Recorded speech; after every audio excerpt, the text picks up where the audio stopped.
Hola, Calichito. Hoy aprenderemos palabras que se deben usar en el área de comunicación. Parte 7. Comunicación en quechua sureño se dice Llapan Willanakuy. Comenzamos. Sijicha, guión o raya, referido al signo. Siji, rayar o subrayar. Siji o chiruy o tiktuy, dibujar o graficar. Suyulchasja, Heljasja o Chaynam Nij, Heljasja, certificado o constancia. Suti, nombre o sustantivo. Suti juntachij o Suti simi juntachij, sufijo nominal.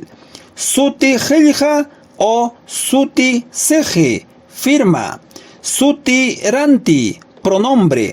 Suti rimaicha, frase nominal. Suti sapi, raíz nominal. Suti tikrachij, adjetivo. Sutichay, nombrar. Suti yachij o sutiman tikrachij, deverbativo.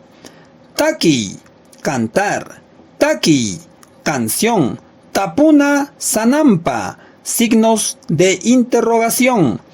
Tapupay o tapupayay, entrevistar. Tapupayana, entrevista. Tapuximi o tapunasimi, palabra interrogativa.